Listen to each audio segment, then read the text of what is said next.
well, we got a problem. You might have seen that within Christianity, it has emerged a celebrity pastor issue, I guess is probably the best way we can say it. It's obviously gotten out of hand. So I figured what better way to start than with some comedy, right? To kind of lighten the mood a little bit. These are a few shorts that I found super relatable from somebody myself who grew up in a mega church environment where, again, within any mega church, you have incredible people. You have some people that are really following the Lord, and then you have some that aren't, and it mixes and blends. I love these clips today. I'm sharing them from Taylor Ransom, a comedian who also understands that very well when it comes to mega churches. So let's start with this. Hopefully Taylor's content can make you laugh a little bit like it did with me. Let's go ahead and dive in real quick. Where is Senior Global Pastor? He's in the lobby talking to people, like regular, normal people.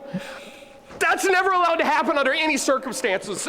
Tranquilize the whole lobby. Yeah, just gas them all. I mean, we can't. That can't happen. That can't happen. I have a civilian entering the green room area. Yes, stop right there, sir. Are you Justin Bieber? Are you with Justin Bieber's team? Have you donated more than 6 figures to this nonprofit organization in the last 6 months? No? Okay, well, I'm going to need you to go to the coffee shop right down there. Yes. Yes, thank you. I believe that's where you intend to go, the coffee shop down there. Thank you, sir. And it's so funny, too. I don't know if you remember, if you've been a Christian for a bit, then you'll remember that certain celebrities, they've come out as Christian in different parts of their life and career. And it's almost like some of these mega church pastors are like flocking to say, we need to claim Justin Bieber. We need to have him at the church. We need to have Kanye at the church. I remember with Kanye especially, and I'll put a graphic up here, pastors were racing to be like, I got to get a picture with Kanye. And I'm watching it like, look, it's awesome that Kanye's becoming a Christian, but you know, you can tell there's other motives here, right? So anyways, this just reminds me of that. Just a funny thing there.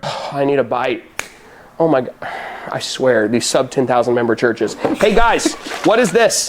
No, because I had in my contract that I needed no bouquet. You know, I gotta pause it there. As somebody who, if you've grown up in a mega church, then you know the green room is like the Holy of Holies mentioned in the tabernacle with Moses, right? This was the place where your average churchgoer never typically saw. And I still remember the first time I got invited into the green room at the church I grew up in. And I remember they had food, we had some of the nicest furniture, like it was just like a whole apartment, you know, like you could go and live in there.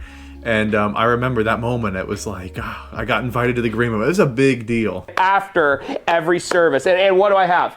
Trail mix left out for the interns. No, I know you guys wouldn't be treating Brandon like this. No, I know you wouldn't. This is disrespectful to my ministry. Go send an intern, pick something up, door. And as somebody who was one of those unpaid church interns, this is a real thing. This is a real thing, guys. So when I think back on the times that, you know, God transformed my ministry, you know, I'm reminded of this time that I was hanging out with Joel Houston. Yeah, me and him are real tight. But, you know, to be honest with you, we actually have never talked. But we were in the same green room at the same time. And, you know, it just called me to excellency.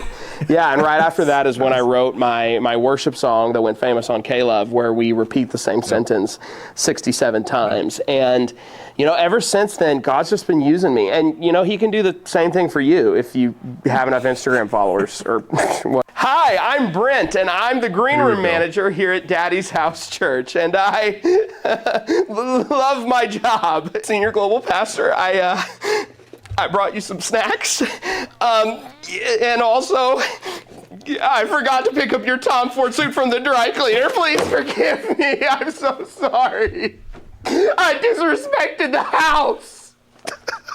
I'm so sorry. Please have mercy. Please forgive me. Daddy, God bless me with such an opportunity when I got offered this position to be the green room manager at Daddy's House Church. I didn't know this position was going to be so stressful or unpaid. Oh, what was that? An oat milk latte? Coming right up.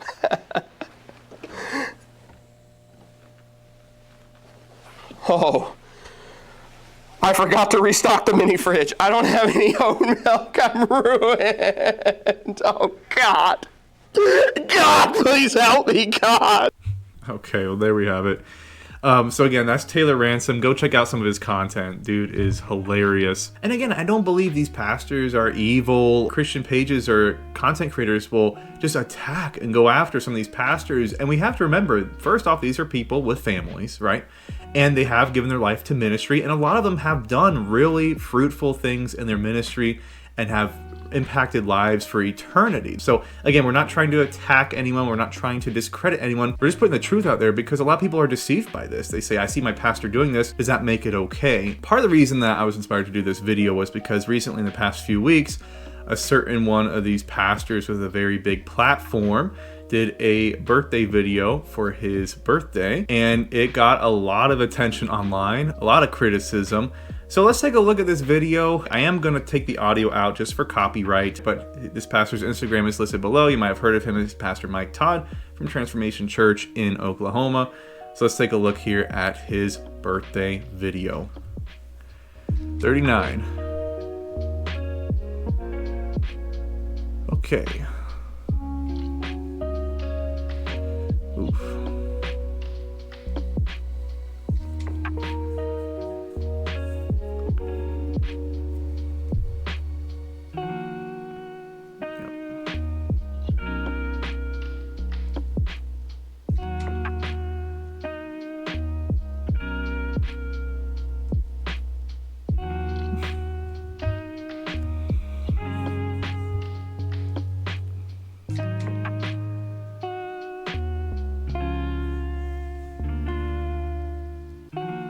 Okay, we done? Okay. That's hard to watch, honestly. Okay. Well, first off, my first thought is, if this was a non-Christian, then it would still be really concerning. Like, if I saw somebody who was not a Christian, I'd still be like, that's extremely cringy and hard to watch. Now, again, Mike Todd, love him or hate him, he has done great things with his ministry. He has a church over in Oklahoma. I remember me and my wife, before we got married, just about 5 years ago, we read one of his books, which was called Relationship Goals. A really good book. It taught us a lot and helped give us a nice foundation for our relationship before we were married. So, I mean, Mike Todd has had really good things. I'm not saying, hey, we need to just cancel this guy. Because again, we can't be a part of cancel culture as Christians. But at the same time, there is room for correction and saying, obviously, this is not okay and should never have been done. We'll kind of play it back here. So again, I mean, promoting alcohol, first off, I mean, that's obviously a different video. But you can see, like, this dude's wearing designer clothing, and everything's about him. I mean, this is just very self-absorbed, which, again, are not qualities of Christianity. More designer clothes, more outfits, and it's very feminine, too, like, as a dude.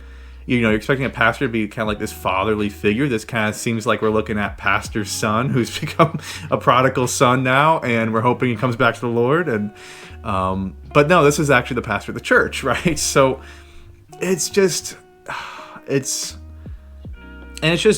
again, the amount of designer clothes that we see being worn here. I mean, I don't know personally the price tags on those things, but I can imagine we got tens of thousands of dollars of clothes and jewelry that we just looked at, not including watches or sunglasses or whatever. It's really concerning. So again, I'm not saying let's cancel Mike Todd. I'm just saying anyone with a Bible can look at that and say that's very concerning. And hopefully people in his church that are also in spots of leadership will have some discernment here and say we need to have a talk. This is tithe money that the Lord's entrusted us to that's going towards photo shoots and designer clothing. And not only the stuff that's wasted, but the message it sends that's saying it's good as a pastor to be full of yourself and consumed with yourself to the point where it could be called narcissistic. And again, it's a lot more than Mike Todd. There's a lot of other figures in this as well. So I'm going to go through a few posts here from a few popular social media accounts. One's called Preachers and Sneakers, and the other one's called Prophets and Watches. And what these accounts do is they kind of show to the average folk like myself, I don't buy designer clothes. I don't know. Let's take a look at some of these accounts that have kind of shown that. And again, I'm not trying to attack these pastors or church leaders, but this is definitely an area where I think they need a gentle rebuke to say this is not okay to be doing this. Let's see what else we got here. Oh my. $1,900 for a sweater. All right, we got $1,300 for a jacket. Oh man, $1,500 for a pair of shoes. Probably, you know what? A pair of shoes probably costs $10 to $15 to make. So it's, hey, some people will say, oh, I buy luxury for the quality. So there you go. I get, can't have $10 quality. We need $15 quality. Is that 1,000? I thought it was 90. I'm like, okay, I put the wrong one on here. It's only no, we need it, and it's in the water. So here we go. Guess who it is? I mean, again, I'm not trying to attack the guy. $1,000 on a pair of shorts. I mean, we already know these shorts cost $20 to make, and that's generous saying it's $20. It's probably less. All right. I mean, and it's just, as a dude, it's so feminine to say, let me spend so much money on my outfit and my clothes, like you're an 8-year-old girl picking out her outfit for the daddy-daughter dance. Like this is, again, you're causing yourself to become more and more feminine, which is just not God's role for men, much less men that are trying to lead a church and trying to lead fathers and kids, and they're trying to be a spiritual father, and yet we're playing dress up with an unlimited credit card amount. Yeah, I don't know. All right, here we go. $500 for a sweater. That's costing $2.50 for them to make that. This is $2 sweater. They put a certain logo on it, and now we want it because we want status. I mean, if your pastor's chasing status, then you have to have a talk with them and say, hey, that shouldn't be a value. Both are concerning. Let's see. We got another pair of $1,000 shoes. Gotta have them. We gotta have them, guys. The Spirit's not gonna move unless we are in something nice. Oh man, Louis Vuitton. You already know. I'm just gonna keep going. I don't have any other comments really. This is just zoom in on some of these just to see the price tag. It's crazy. $1,000 hoodie with holes in it. See, you really can't make the argument that, oh, I pay for quality. You're getting stuff with holes in it. It's bad. Oh yeah, and here we go. Now we're getting to watches. You thought the clothes were bad. 25 grand, 25 big ones. Buy a nice brand new car. Wow. I hope he didn't buy it for that price, because that's a home. That's a home. Yeah, you could sell that and buy a home for somebody in the church. Dang. Almost 40 grand for that one. 24 big ones on here. It's crazy. Man.